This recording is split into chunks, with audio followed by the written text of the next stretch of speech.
The fear that white people had of black people was so deeply internalized and reinforced by church and government and business that black town halls were burned, black churches were burned. And if a black man defended himself against the aggressor, against a white man, not only could he be killed, but his family could be killed. He might be subjected to hours of torture. In some cases, more than one, a black man was tied on a log and burned from his feet up so that an extensive crowd of people could take pleasure out of the screams and the horror. At his home near Savannah, Georgia, James Allen has collected a photographic record of racial violence in the South. For the past 20 years, he's found horrifying pictures in the family albums of ordinary Southern homes. Many are postcards that were mass-produced as souvenirs.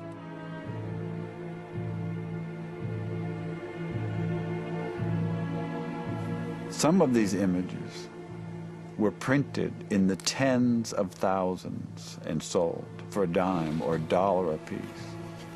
Some of the postcards tell you where to write and the discounts you'll get if you buy 1, 10, or 100.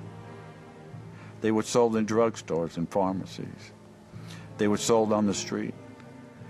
I purchased a photograph from a woman. The photographer sold them door to door.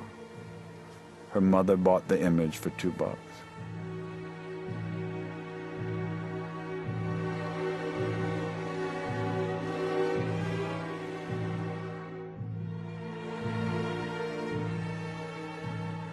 A murder that is of particular interest to me was of a 17-year-old boy by the name of Jess Washington in Waco, Texas, in 1916. He was seriously mentally challenged.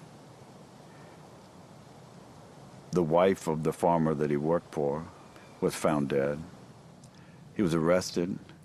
He was brought to trial. The trial took from 10 until 12. And when the jury came back at noon and found him guilty, someone in the courtroom, and it would have been anyone in the courtroom, screamed out, "Get that nigger." Then one of the worst and cruelest treatments of a human being began. Jess was kicked down out of the courthouse, down the back steps where a crowd of several hundred was waiting for him. They put a chain on his neck.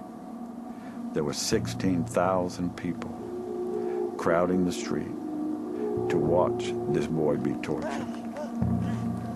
Jess was tied to the chain over a branch of a tree. The fire was started. They raised Jess from the fire up into the air so that the crowd could see him. There were cheers, like at a football game, cheering the torturers on. When Jess tried to climb up the chains, hand by hand, they cut his fingers off one by one so that all he could do was slap at the chain. They lowered him back down in the fire. A man came up and castrated him. Another man kept a pole so that he couldn't crawl out of the fire.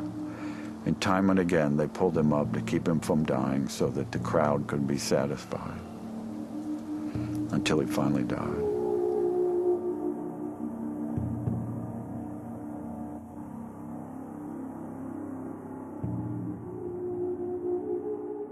Many of these murders were instigated by America's most powerful agent of racial terror. At its peak, the Ku Klux Klan had up to 5 million members. An average of 2 lynchings every week resulted. The Klan was just one source of racial violence. Scores of black Americans were killed during the Red Summer riots of 1919. More bloodshed followed 2 years later in Tulsa, Oklahoma.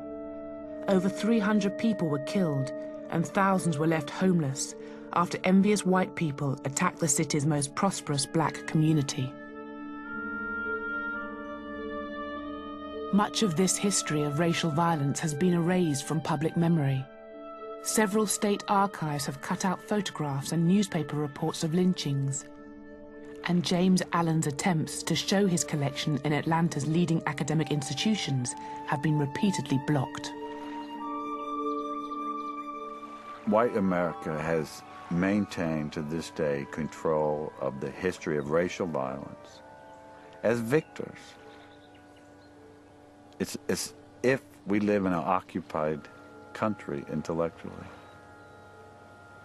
And as long as white America maintains the power and maintains the myth of moral superiority, the history will never become public, fully public, and be written into our national conscience.